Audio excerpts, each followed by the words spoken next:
started off as a PG podcast, but then Devin just kept on dropping shits and fucks, and I'm just trying to figure out what's in her mouth. I just want to see him interview Francesco Accoli. He's a good human being, is what he would say about himself, I'm sure. Who's hosting this thing? Take charge, Kevin, would you? Jesus. First time we ever met those guys. That was the major drunken pub argument. I think you guys are the worst.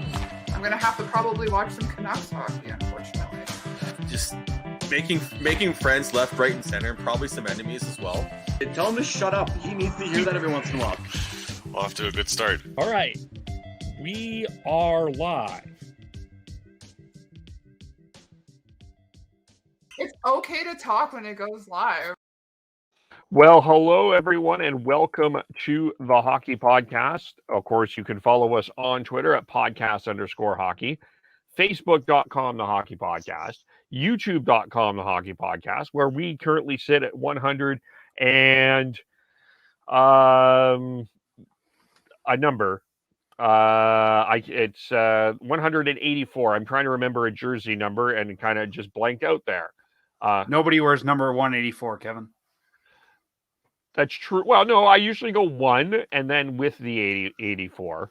So then we're all, there. But then you can subscribe to the audio shortly after. Dan from 84 would be Mikhail Grabovski. We are at the 100 at Mikhail Grabovski of subscribers. I wish we could edit all that, but that's, we're here to recap.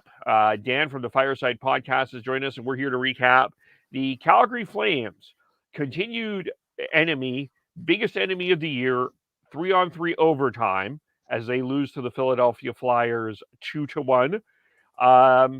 Overall, I guess I'll start just with my overall impressions. It was a pretty exciting back and forth game. The Flames had their moments of control, and they also had their moments where they took too many penalties and were very sloppy. You're happy with the point, but there's two concerns coming with me that I'm starting to notice a little bit of a theme, and I don't know. I'm gonna have to do some breakdown on this. The third periods, Dan, haven't been super awesome for the Flames lately, and overtime, they just don't win in overtime. Yeah, I mean, if you go back to any Flames team before this year, the argument I would say that could be made about this team is they played 40 minutes of hockey, pick your 40. And I think we're starting to see that again with this team in a little bit, like you were saying, is first period, second period, they're doing well. By the third period, they look like they're running out of gas. And that reminds me of, last year's Flames team and the team before that, where they would maybe come out strong in the first and then they'd have some adversity and they just go home. Yeah. They're not, the good thing is they're not running away from the adversity. They are not packing their bags and saying, no, we're done for the night. But they don't seem to be having, like, when it gets to the third, they're struggling. They're specifically struggling generating offense. I mean, tonight it wasn't as bad as other nights, but tonight I thought it was a bit more defensive. There was some defensive sloppiness that Markstrom had to rescue them, and the goalpost had to rescue them. So I guess in some ways I feel like the Flames are very fortunate to come out with a point. I think part of it tonight is their top guys got way too much play time because of all the special teams playing. I think that maybe what you were seeing in the third period was just a bunch of tired guys. Yeah, probably, because it felt like Lindholm, Gaudreau, and Tkachuk were out there a lot. And, I mean, this was one of Johnny's best games I've seen him play in a long time. Matthew was trying to make brothers and sisters in the city of brotherly love. But, yeah, you're right. I thought it was a little bit top-heavy. Lindholm had 20 minutes, 48 seconds tonight. Tkachuk had 18:39, and then Backlund 17:22 and Gaudreau 17:22. So Lindholm's playing a whole period of hockey, that's quite top heavy. Yeah, and we see Monahan at 16:16, Dubé 10:37, Mangiapane 15:15, Coleman 15:59, Lucic 838, Richardson 946. That's probably a little under. And this is a game where it felt like Lucic could really make a difference for the Flames. So it's kind of odd that he got the fewest minutes of all the forwards. Yeah, I thought he was pretty effective.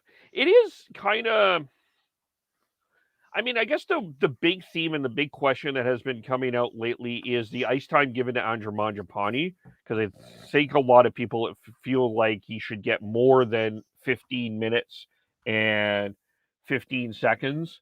And he doesn't seem to get a lot of power play time, despite the fact he has 10 goals. He has 41 seconds of power play time, 45 seconds of even strength time.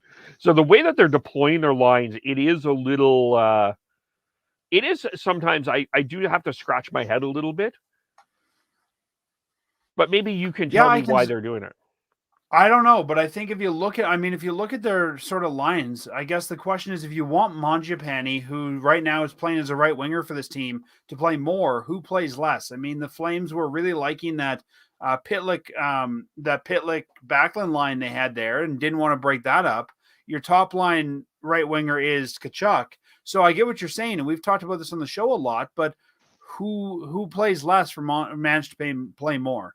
And I would say Pitlick is the natural choice, but that line has been very effective. It's sort of like the 3M line a couple years ago where Frolik looked better than he should have, and you leave him there because he's looking good. Well, now they have Mangiapane, Monahan, and Coleman together, and they have backline Pitlick and Dubé together. I guess maybe... I mean, tonight the argument would be that the way that Lindholm, Gaudreau, and Tkachuk are playing, you want to get them out on the ice as much as possible. Exactly. So I guess that's the one thing. But yeah, it's specifically with Mangiapane is weird, but it's just maybe this would have been it's tough. Daryl Sutter took 2 questions in the post game scrum. So we didn't really get an answer in terms of lines, but it would have been interesting to see how they deploy them. It is an interesting question going forward. And, I wonder if Mangiapane is on that second line. I mean, even Monahan's moved up because they were anticipating Pitlick not being in the lineup tonight. Like, I don't know how far before the game Dewar came out and he came in, but I think the big question is going to be, what do they do in Buffalo? Do they go back to what's been working? Or do they keep deploying this line with Sean Monahan on your second line? Because honestly, Monty's been the 4th line center so far. So I think it's going to be interesting to see what are they going to do when they go into Buffalo, a team that maybe they could get away with, I don't want to say a weaker lineup, but maybe some more experimentation in that lineup. Right. Yeah. I don't know. Like, how have you felt Dubé has played now that he's not at center? I think Dubé is right now a third-line guy. And whether he's playing third-line center or third-line wing, I think he's looked like an adequate third-line player. I thought he looked a little bit better tonight with Backlund with him, because I think Dubé is a little more of a defensively minded forward, and I thought him and Backlund worked well. But I think Dubé works better on the wing than at center. I didn't mind him at center, but I think him and Mangiapane had some really good chemistry together. I wonder if you would throw Dubé with Monahan and Mangiapane and go back to that Backlund, Coleman, Pitlick line. That's what I'd do against Buffalo. Yeah, I'd go back to the Backlund, Coleman, Pitlick line. Let's call that 2 for the sake of argument, and then make 3 Dubé, Monahan, and Mangiapane. Yeah, I don't think Monahan and Coleman have quite clicked yet. No, and I mean, they haven't played as much together yet, but if something's working, why break it up? I mean, remember when the 3M line was looking great, and we all said, keep it going. Yeah. And then your 4th line, it sounds like a law firm, but it becomes Lucic and company. Lucic and whoever they want to put out there with him. Yeah, Lucic, Richardson, Dewar, Lewis, whoever. Pick your extra forwards, yeah. Yeah. Defensively, Oliver The only thing I'll say defensively is when the Flames lost number 5 over the summer to Seattle, a lot of people were wondering how are we going to make up what he's brought to lineup. I don't think anybody expected that the Flames would be okay because of a guy with the initials okay. I don't think anybody expected Oliver Shillington to step in and take on a lot of that load that Gio left behind. You know, Dan, last time you were on here, we had a discussion about what we're paying him, and he is making it harder. This is going to be a tougher contract negotiation than I think we think initially this is going to be. I think it could be, but I also think that if it goes to arbitration, which I think the Flames want it to, who becomes a comparable? Like, that's what I think the hard thing is he's had one good season. Remember, last year was the number 7. Like, he was not even in the lineup regularly last year, and now he's in the lineup looking great.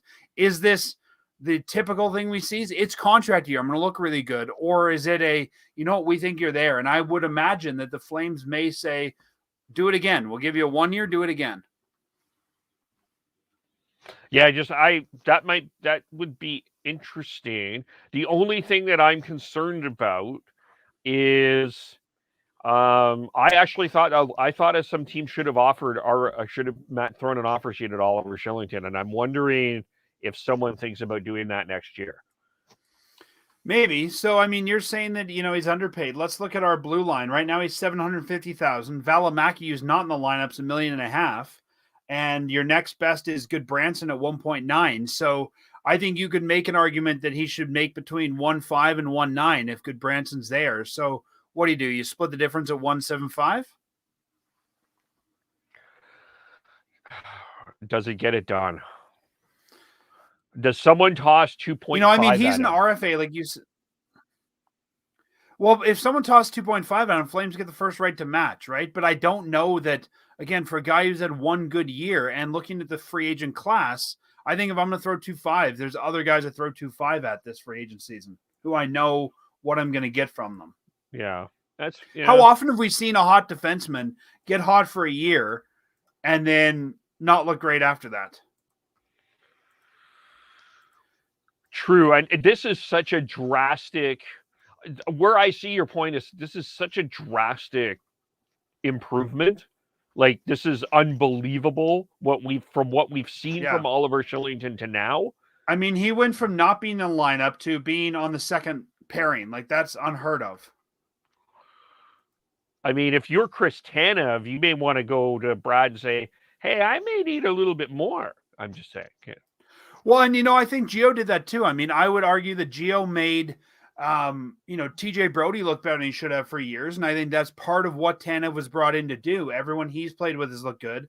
But I don't think that you can go after 1 year of good play and say, all right, it's time for a big payday. Yeah. Yeah.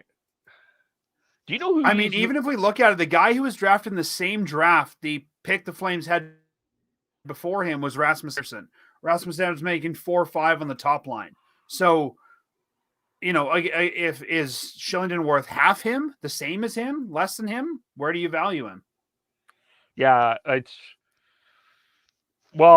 guess the other question, I mean, and I wonder going forward, Flames Twitter, Eric, I said this a couple of days ago, Eric Branson and Nikita Zadorov could have a Gordie Howe hat trick and 3 goals, 3 assists, and 3 fights. And Flames fans would still there would be Flames fans on Twitter still finding a way to criticize them. I think that both of them have been more than suitable for what the Flames have needed so far. At least Zadorov has been noticeable. I'm not saying he's been perfect, but he's been noticeable. Even tonight, he's yakking. When he's in the lineup, he's getting things done. When Yusuf Valimaki is done, like, you can make all the arguments about Valimaki as a better skater. I will grant you that. But I don't feel when Yusuf Valimaki is on the ice that he has an impact at the game like Zadorov has. I don't know what Valimaki is right now. Is he an offensive defenseman? He hasn't shown that. Is he a defensive defenseman? He hasn't shown that. Right now, he's just a young defenseman.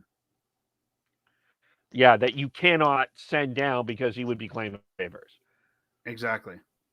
So, I was one of the you mentioned Goodbranson. I'm one of the few guys that didn't crap on the Goodbranson deal when it happened. I thought for the price we're paying him on a 1 year, this is a win-win. Even if he's your number 7 and you can step in there with veteran minutes, what a great deal at less than 2. Now, Zadorov, I think they maybe gave up a little bit too much to acquire him. I think that they might be paying him a little bit too much. I don't know if he comes back next year at the same price, but we've got the cap space this year. We might as well keep him around. And like you said, he's a tough guy. He's, helping to sort of police the blue line. No one's done that since Derek England left. Yeah. I mean, Derek Forbert was a guy that did that in the bubble a little bit. I think when they did not bring him back, I thought that was a bit of they did miss that during last year, and Zadorov is bringing that in for sure. But at some point you do have to get Valimaki in the lineup, and I wonder if Buffalo is the time. Who do you take out? That's a great question. I mean, last year the answer would be Shillington. This year it's not. I think right now you need what Zadorov brings, and I think Zadorov can help anchor Valimaki. I would take Goodbranson out for one and put Valley in there. Yeah, maybe if you could see if you can put him on the right side. But at the same time, the other thing is these are 2 points you probably need to get. And so as much as we don't think Buffalo is a good team, you don't want to mess around too much because they're not hot. They're not on a hot streak right now. But at the same time, how much does your third pair affect your win? I mean, if you're at the point, Kevin, where you can't put the guy in because you're worried you might not win, I'd say it's time to move the asset. Yeah, I think that is certainly. I think it has to be on the table. The question is how much what you get back for him. Well, the Flames gave up a bunch of mid-round picks this year. I think if you wait and move them at the right time, even if that's the deadline, you can at least get your mid-round pick back. I think the question is, where do they see him? I think they were penciling him into the lineup, and they were penciling Shillington out of the lineup. I think Shillington's earned his way into the lineup. I think they got to give Valley the chance to do the same. But if he doesn't, I'd move the asset, and I would wait for Connor Mackey to be that next guy whenever he's ready. But I think we have enough depth around him. I mean, even if we get rid of Valley, we've still got Stone who needs to play too. Yeah, that's true. And then it would be likely that you would switch Stone for Goodbranson more than Valimaki for Goodbranson. I agree. And if they're gonna move someone in and out, I think next game you might see Stone in there. Stone's never looked bad in the last couple of years when he's played. He's solid enough. You got to get him going though. Yeah. What about just back to the forwards? Do we see Walker Dewar again on this trip? I don't think so. I mean, not unless somebody gets hurt. I don't think they will take a guy out of the lineup to put Walker Dewar in. Walker Dewar's a right winger, so maybe they'd put him in on the Richardson-Lucic line, but I think they gave him a start. They know what they've got. I think they're carrying him just because they're on the other side of the country from where Stockton is, and unless there's an injury, I don't think he goes in. Yeah, I agree. Do we see Vladar? If they were down in California, I don't think they'd be carrying him. But because of the time change and everything, how long it would take to get a player over there, I think it's better to just carry an extra guy. Yeah, I agree. Do we see Vladar again? I think the natural game would have been to put Vladar in against Buffalo, but I think with 2 back-to-backs and the Flames kind of needing some points, like you said, I think they go back to Markstrom. Yeah, I'm thinking the next one. I'm guessing he might play against Boston. I don't know. Boston's a big powerhouse team, and I don't know that'd be good for his confidence. I mean, it's his former team, but that's a team that could light him up at the same time. So you throw him against the Islanders and throw Markstrom against Boston, or you just run one. If I have to pick, I would throw Markstrom in against Boston just because I think Boston's a team that you could have some struggles with, and I don't want my backup in there. I think part of the reason the Vladar is looking good is they're sort of sheltering his starts. If it was me, I'd probably play. I mean, the Flames play Buffalo, then they have a day off. I think if you need to play Vladar, you play Vladar Buffalo, and then Markstrom the other 2 on the weekend if you need to play Vladar. But they also have a big break coming after that. They have a 3-day break. So what I would do, I would play Markstrom Buffalo, Markstrom New York, Markstrom Boston, play Vladar Chicago, and that gives Markstrom 1, 2, 3, 4, 5, 6 days off. Yeah, that works because they already gave him 5 days off because they gave Vladar Toronto and Ottawa. Yeah. Give Markstrom the rest of the road trip. Give Vladar Chicago. I don't think we talked about this last time I was on. I think Chicago's going to be going downhill very quickly because of everything that's going on there. So I'd give him Chicago and then give him the days off and see who you want against Winnipeg. See how they're both feeling. Yeah, that's not.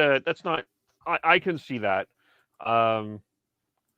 I think you still are going to want to bank some points here on this trip. I mean, the Islanders and the Bruins are not going to be fun teams to play against. And then you've got, because after that, you got Chicago, you're right. Then you got Winnipeg on the 27th. And then Winnipeg, and then you got the Pens on the 29th. Yeah. And then you go on the road again. Yeah, for 3 and 4 against LA, Anaheim, and Vegas. And no, that's not going to be an easy trip. And San Jose. LA, Anaheim, Vegas, San Jose is that road trip. Oh, yeah. Okay. Yeah, so that's a pretty, so, yeah. And then LA, Anaheim back-to-back again. I'd play Vladar one of those two. Yeah. So I think if the Flames were in a different position, you'd see Vladar playing more. But I think right now, especially after a game like tonight, where I think Markstrom was one of the reasons the Flames got a point, I think you've got to give him Buffalo if he wants it. Yeah, I mean, I think Markstrom, for the most part, should be dictating his schedule. I think that's very fair. But yeah, I mean, one of the things I think you're probably higher on Tree Living than I am in a lot of ways. But one thing I will give Tree Living credit for is he is able to make these little sneaky little trades, like this Dan Vladar trade for a mid-round pick for a guy that nobody heard of. He's able to find some of these gems that some GMs are not able to find. I mean, this year, the Flames are in the position they are because of found money of Oliver Shillington coming out of nowhere and getting points from your backup goaltender like Dan Vladar has. And yes, of course, you played the Binghamton Senators last weekend and their friends on Sunday. But still, the fact is Vladar, every time he's played, has given you at least 1 point. And even the Oliver Shillington thing, I mean, if I remember correctly, that's found money because they moved their first and second that year for Hamilton, knowing that they could still get, or assuming they could still get Anderson and Shillington after that. So Anderson and Shillington came in a draft, removed our top picks out. So even that ability to draft those guys after moving top picks, I mean, that's Tree and his staff. Yeah. Yeah. I think the criticism has always been about not getting the Eichels or the Mark Stones and being involved with the big fish, but not necessarily getting them. But some of the smaller, shrewder trades, he does very well at. Yeah, and as much as you're right, I think that's some of his criticism. How much that is his fault? You can't force a guy to want to play here, and a lot of times we've heard it because maybe Nazem Kadri didn't want to come here. Like, you can't force a guy to come here. And I give Tree credit for being in on those. I mean, how many times do we not hear, the Eichel thing? There was 2 teams we kept heard coming up. What about the other teams? Like, I give Tree credit for at least swinging the bat. Yeah. Yeah, for sure. And I mean, if it just sounded like, we rehashed that, but it sounded like Buffalo had a particular offer in mind, and that was pretty much it. So for sure. I think the other thing we got to give Tree credit for is his contracts. I mean, yes, he's not bringing in the big guys, but I can't look at a contract he has signed that he still has that is bad. Like, yes, the Brouwer deal was bad, but he got himself out of it. And how many GMs buy themselves out of their own bad deals? Like, he's a contract wizard, and he's managed to clean up his own messes. That's true. The GM here has not been able to do that. So, do you like the Coleman contract? I think Coleman is a little long for my taste, but it's what you had to do to get him done. And I think based on what I expect him to get on the market, it's cheaper than where I thought he'd be. I was expecting Coleman at about 5'5". Fair. Would you have rather had Coleman or Hyman? Coleman. Okay, interesting. I think for what the Flames need, he's the right fit. I still would love to get that right shot forward. They don't have that right shot scoring forward.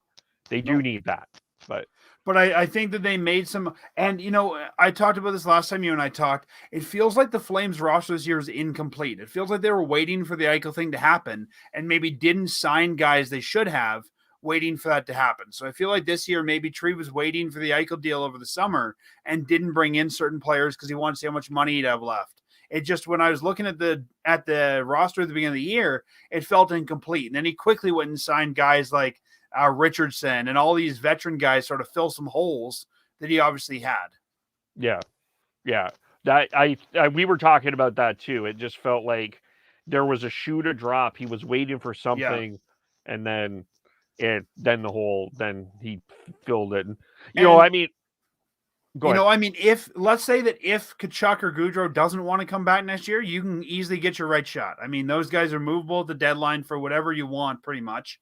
And if they do come back, I think, Monahan's movable for that right shot. I think we'll have some money in free agency. If that's what they want to target, I think they know this summer that's what they got to go after. Right. Yeah.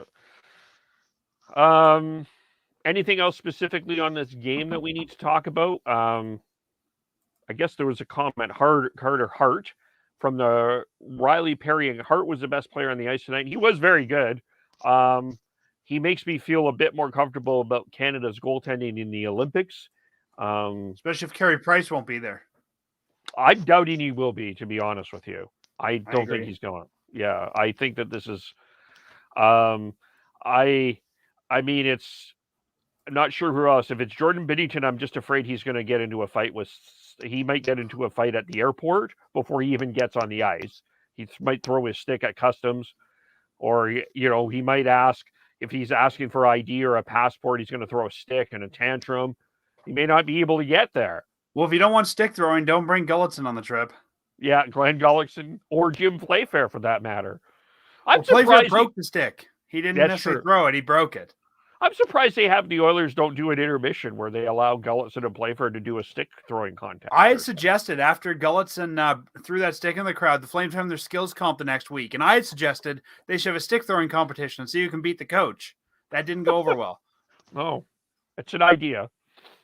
As far as what to talk about tonight, I think the big thing here, yes, the Flames lost, but they gave up 2 points to an Eastern team, which if they're going to give up 2 points, I'd rather they give it up to the East and the West, and they got the loser point. Last year, we had 4 loser points all year. The Flames didn't make the playoffs because they couldn't get the loser point. I think it's important to note that the Flames got a point out of this, and that's how they're going to make the postseason if they're going to, is by getting those points anywhere they can. They tied the Oilers in points. And we'll just have to see where Anaheim is at. But right now we're 1 behind the Oilers. We're at 21, I think. Oh, right. Or wait. Okay, 1 behind. The Oilers lost. Okay, yeah. So I'm not. Yeah. Okay, it's up to date on NHL.com. Yeah. So they're 1 behind. So Anaheim and Calgary are tied at 21. Calgary is officially 3rd, with Edmonton being 1st and Anaheim 2nd. That's the thing, right? Like they are getting points wherever they can, and I think that's helping, and that it's points in the back pocket. That's what matters. The other thing I think that is a little alarming tonight, Flames give up 43 shots. Like that's, I hate to say it, but you deserve to lose and you're giving up 43 shots. And I think that's going to be the Flames' Achilles heel this year. I think the way this team is built, they're going to give up a lot of shots and they're going to find scoring hard to come by. And when we're starting to see, 43 shots against, I get a little bit worried there because that's going to really start to tire your team out if that happens night after night after night. Yeah, I agree. I think Darryl Sutter wasn't happy about that at all. No, listening to it. So I think that has to be tightened up for sure. Wanted to just touch on a couple of things before we wrap up. Did you know that Dion Phaneuf did not retire yet? Well, he did today. I was stunned to learn that Dion Phaneuf, who hasn't played in this league in 6 years, hasn't retired. I think he played 18-19, didn't he? He played I think for LA for part of a season. Yeah, it's been 18-19. It was his last. He played 6-7 games. It was 3 seasons. 67. Yeah, it's been a long time. I just forgot he hadn't retired yet. I guess, but he did.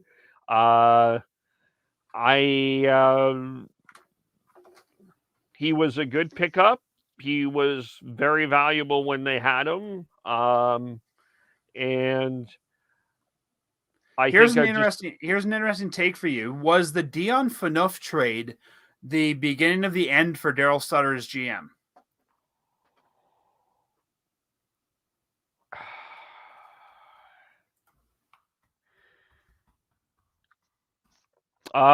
It was, but I mean, that was the official signing in the end. I think that was the public, but that was also a team that, that was the year they brought in Jay Bouwmeester. They had the Bouwmeester Phaneuf Regier group. That didn't work. Him and Brent Sutter certainly didn't seem to be on the same page.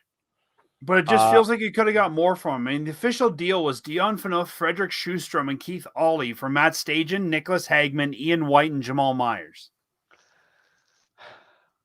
Well, there were reports of...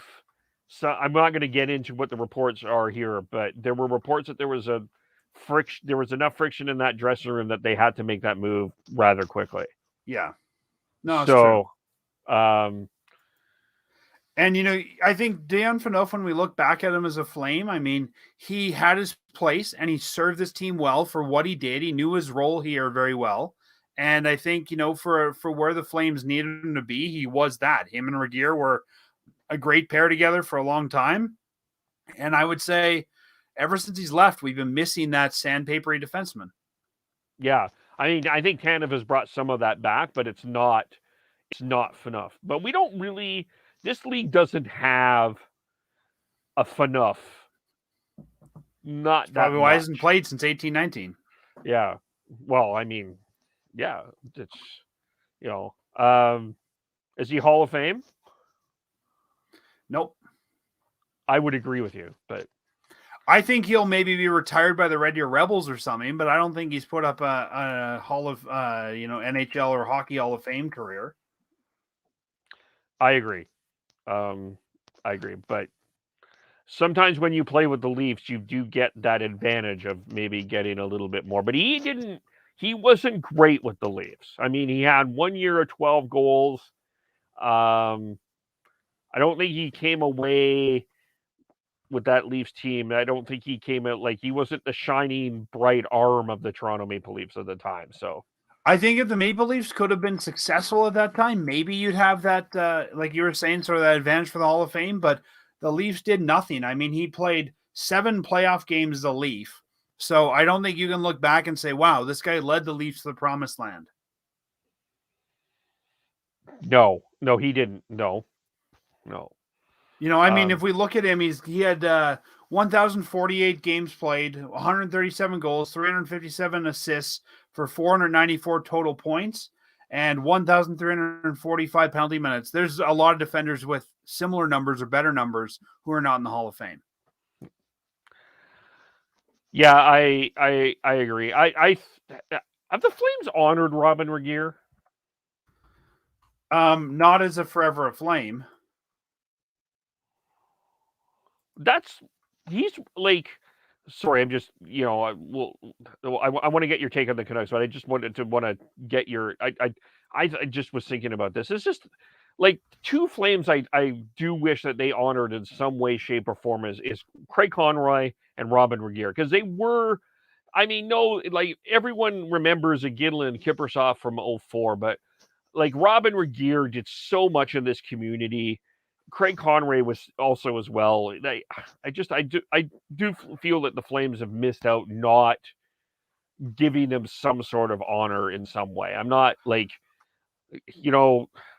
I don't like the Forever a Flame. I think that whole thing needs to change. I think well, they need to and come that up with whole a new thing was that whole thing was a Ken King initiative, and I don't know that now that Ken King isn't with us that we're gonna see anyone else inducted into it. I think that's gonna stay where it is.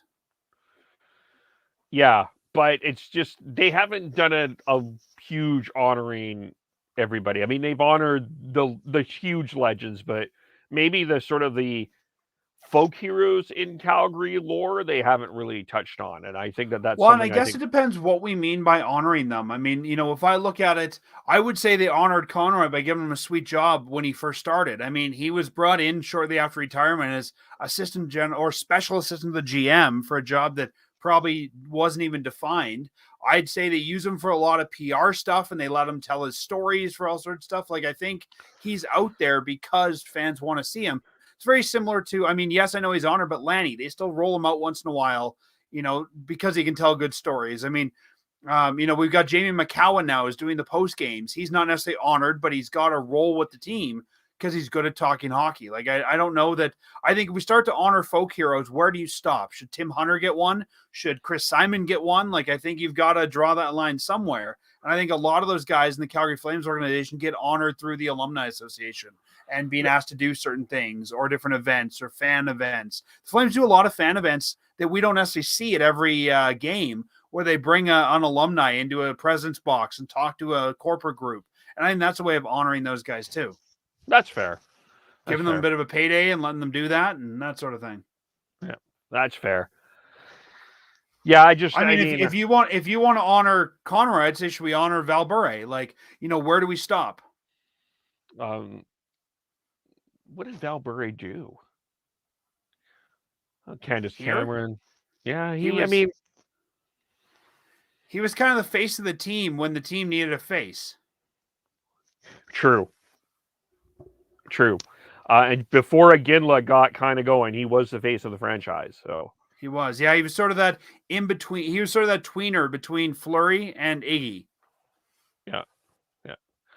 Yeah, for sure. But I don't know if the Rebels have honored enough yet, but hopefully that happens in some way because I do think that needs to happen as well. And that World Junior team for 04-05 for sure, the 05 team, one of the greater teams ever. I mean, I'm just looking at the inductions here into the Hall of Fame, and when I look at these names, not all of them defensemen. When I look at these names, they're names that deserve to be there. I'd say more than Dion Phaneuf. And if I think about guys that have retired and are eligible, I think even if Phaneuf was on the ballot, it'd be many, many years. Yeah, I don't see it right away. I wouldn't put him in there, but I think that someone will ask that question. He was never nominated for a Norris. He was nominated for a Calder. He played a lot of hockey, but I don't, I think there's people, and I think there's players that are far more deserving that are not in yet. Well, I mean, Phil Housley didn't go until 2015. I'd say he's more deserving. Yep. I'm just looking at defensemen here that are in, and who's the recent defenseman. Not a lot of recent defensemen have gone in, mostly forwards. Kevin Lowe, definitely more deserving, a recent defenseman, and then Sergei Zubov. So I think, there's not a lot of defensemen going in. If, Housley and Zubov in 15 and 19, and then Lowe in 20, I think of that short list of defensemen, he's nowhere near the top for me. No, I agree with you. I gotta be honest, I don't know if I would have put Lowe in the Hockey Hall of Fame, but that's just me. And it's probably an unpopular opinion, but I don't know if I would have done it. But congratulations. I mean, Phaneuf's an Edmonton kid. If you want to honor him, what's that? Wait, did you name a Rinkers on after him, like he's after his career? Sure, the Dion Phaneuf. The Dion Phaneuf School of Hard Knocks. Yes. So I wanted to get your take on the Canucks here as we out here in Vancouver. The drama continues. Francesco Aquilini and Jim Benning apparently had a sit down today. The grill was hot, and there has been a calling of the removal of Jim Benning. That's been for years, but now Travis Green is on the hot seat now. People are very much wondering what happens tomorrow night in Denver when the Colorado Avalanche come to town. Are we going to hear the boos? Are we going to hear all of that? What is it going to be like? Because Aquilini said, according to reports, Aquilini said he's standing pat for now. What are you seeing from the Canucks? Are you surprised? How are you? What's your perspective on that? Since I thought I'd just get your perspective on what's going on out there. I think Benny has overstayed his welcome. I've never thought he was a great GM. Every year I think this guy's going to get fired. This guy's going to get fired, and he never does. I think Aquilini has to say he's standing pat. You never come out and say, I'm going to fire my GM until you fire the GM. That's not good business, right? You don't say, I'm going to fire him, just not now. Tomorrow, but not now. Like, he's got to say that, right? But I think that it's probably going to be these next couple games they're going to decide that. But my question is, if you fire your GM, who do you put in its place? And I think that's a big question there, is where do they think they are? Are they contender, not contender? And then who replaces him? Yeah, we have some GMs right now that are on the market, but nobody's going to touch them because they've been recently besmirched with some of this, stuff's going on in Chicago. So my question is, who's the available GM you put in there?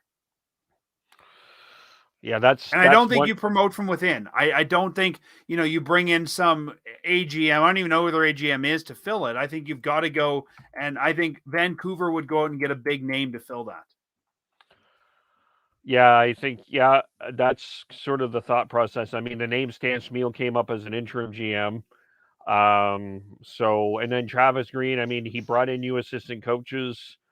I think he's overall a pretty good coach, and I think his next go round will be a better go round than this one. But I think if you get rid of the GM, you have to, if you get rid of Benning, you got to get rid of Green. Like, I think if you're bringing a new GM, you're letting that GM bring in his coach. Otherwise, it's just moving chairs around.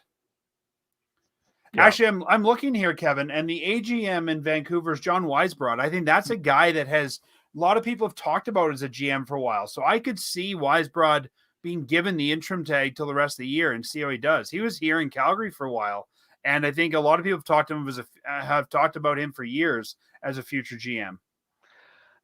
People in Canucks land don't know what exactly John Weisbrod does in the office. Did we know what Jim Benning did before he got hired?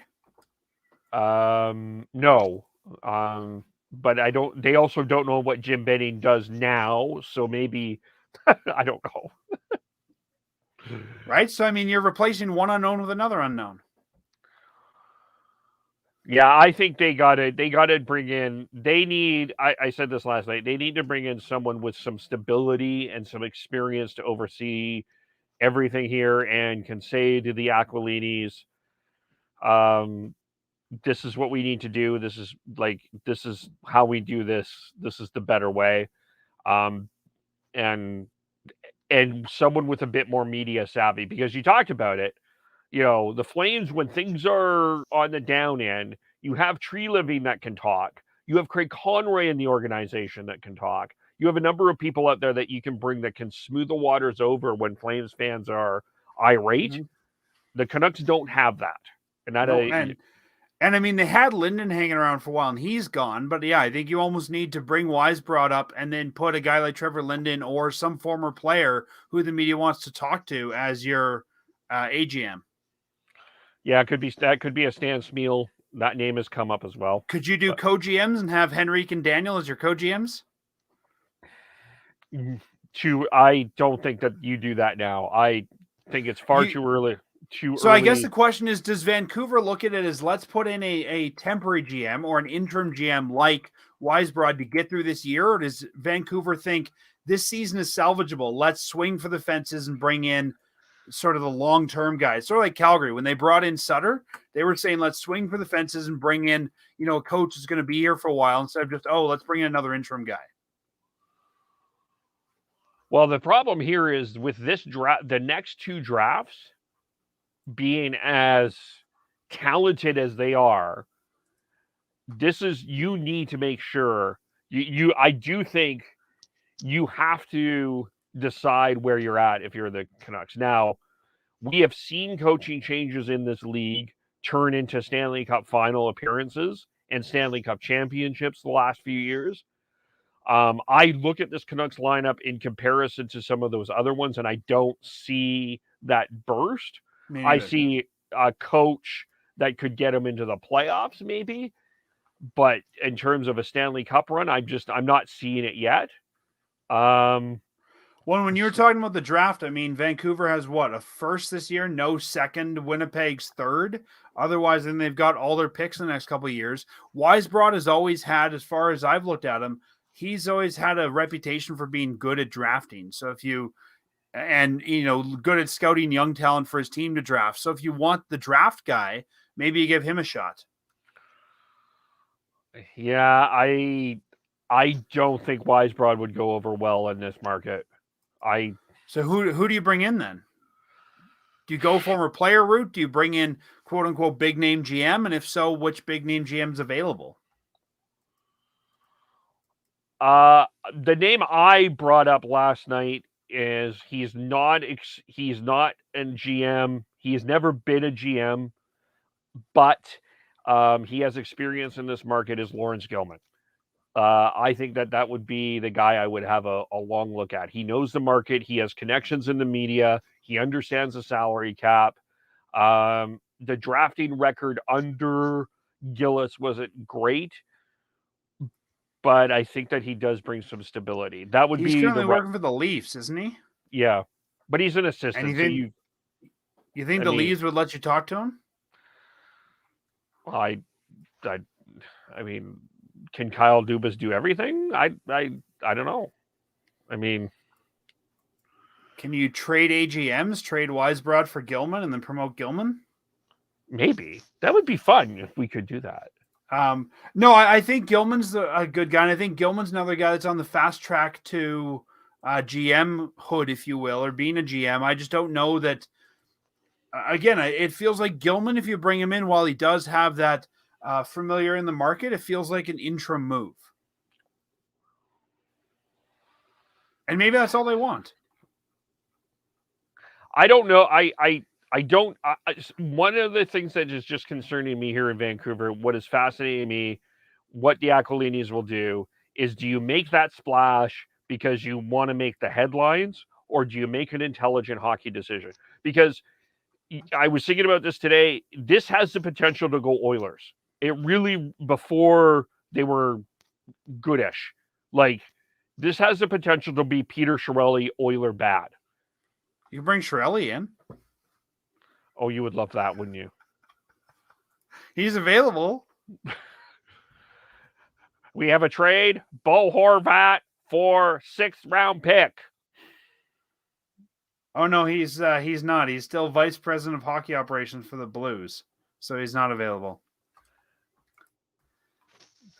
Too bad. But I guess, and the way I look at it, and I mean, you heard me say last year, I thought Vancouver was not going to be very good. I don't think they're going to be very good this year. I think they're a lot like the Oilers, and they have some interesting pieces, but they haven't put together a full lineup. And I think if it were me, I would not bring in the big name guy. I'd bring in the Gelman, or I'd bring in the Gilman, or I'd bring in the Weisbrod, or I'd bring in the AHL guy, and I start grooming the next guy and looking towards that guy, and drafting for the future. I don't think you want to bring in the guy who's going to blow their roster up and try to change this now. I don't think that's the right approach.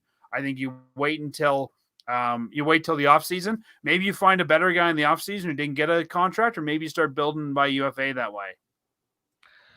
Yeah, I'll have to see what happens. I think Vancouver's what, 5-9-2, I think. Yeah, they are 6 points out of the wild card spot. I know that for sure. Yeah, I'm just looking it up here. They're only above Seattle. They're 12 points, 5-9-2. I was right, with a 375 point percentage. I don't think this is their year. I don't think if you look at the teams at the top, I don't think you're beating out, LA, Vegas, Calgary, Anaheim, Edmonton for a playoff spot.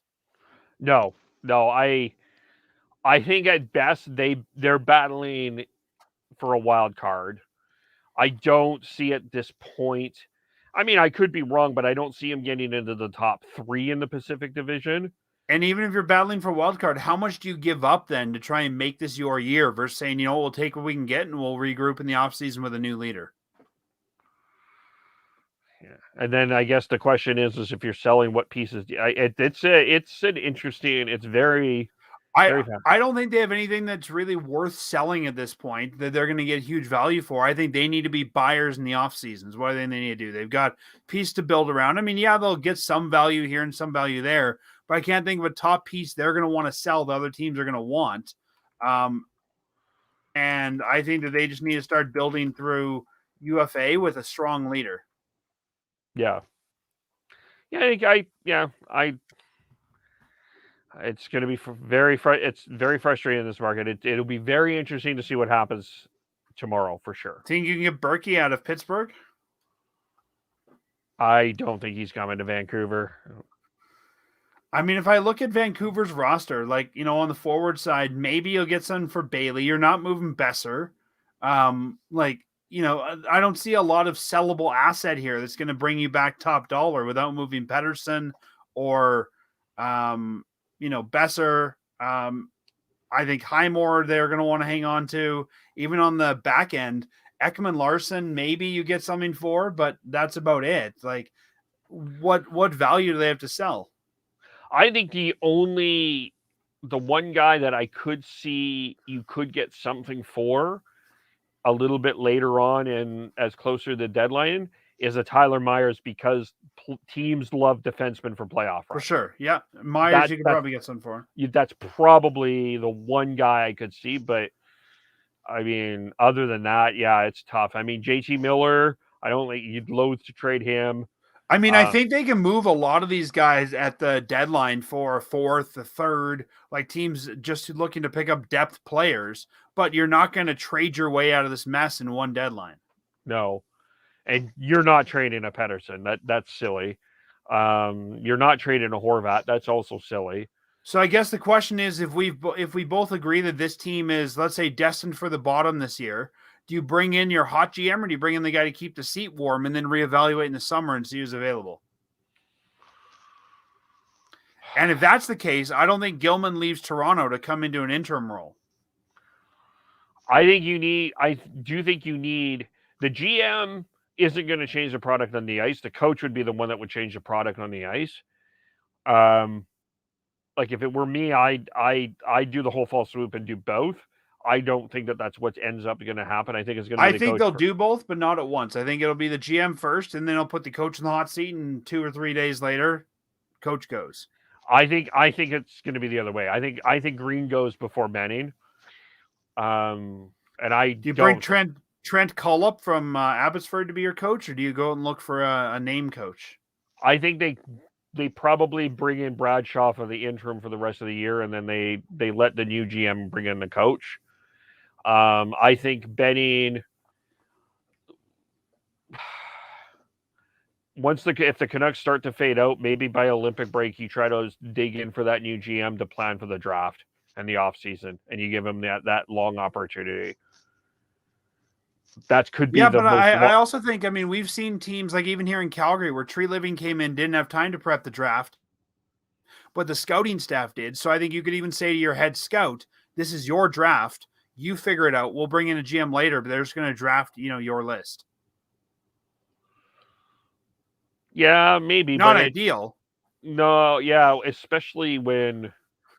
But at the same time, if they fall as low as I think they're going to, it's also hard to screw that pickup. That's true. Although, I wonder if we do a redraft in a couple of years, what we say about Alexis Lafreniere, if maybe someone should have been picked ahead of him first. I don't know. Sure, but even if someone should be picked ahead of him first, I think there's often that group of guys that, that any one of them is good. You might not have got the best, but did you get a good enough? Yeah, you won't be able to go wrong in this draft for sure, but if you get in the top 10, I think top 10, you're in good shape. Evan, is this Benning's reaction when he finds out he's fired? Probably. But Maybe. so I mean, yeah. So I think if it was me, I think the Canucks are going to fire them both to make a statement. I think you could be right. It could be Green first because the coach is easier to go. But I think as soon as the coach goes, Benning should probably start clearing out his office because he's next.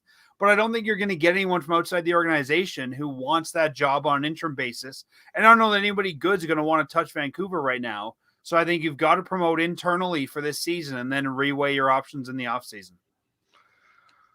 Yeah, it will be interesting. And even if it would stand Smeal for a year, for the rest of the year, I think, like you said, it would give the fans some confidence. But I don't know that he's your long-term solution either. No, I don't. I'm not convinced of that either. But all right, let's leave it there. What do we got coming up on the Fireside? Fireside Chat, we record every Wednesday night, so we're going to be recording tomorrow night, and we'll be talking about the road trip for the Flames. We'll be talking about how Oliver Shillington is more than okay, which his initials would lead us to believe, and what we can expect, like you and I said, from the rest of this road trip and going forward for the Flames. So we'll be recapping the week that was and looking forward to the week that is, as well as talking about Jerome McGinley making it into the Hall of Fame and a little bit of Dion Phaneuf's retirement. Fair enough, and you can check that out wherever podcasts are. We will be back Thursday to recap we're scheduled to recap the Buffalo Sabres and the Calgary Flames, the Jack Eichel-less Buffalo Sabres. We'll look forward to that. You can follow Sean Beardy Canuck 03, Tyler's TNOBLE, Devin Gordhouse 09, Chris who was out in the ice cold in Edmonton, watch Canada defeat Mexico in soccer today. Schneid's SCHNEIDZ, IMKEVOLE, podcast_hockey, Facebook.com, The Hockey Podcast, YouTube.com, The Hockey Podcast. Subscribe wherever you get your audio. And thanks, everyone. We will talk to you all very soon. Bye for and at Fireside Podcast, where as well, Dan there as well, and Matt. And we will talk to you all. Did I miss anything? No, that's good. Anywhere you can find podcasts, you can find us. I forgot the draw. We have the draw for tickets to the Pig and Duke, the Flames and the Canucks, August 23rd. Retweet our stuff. Our word of the week this week is Storm. Message us at podcast_hockey and you'll be entered into that draw. Anyway, now I got everything. We'll talk to you all very soon. Bye for now.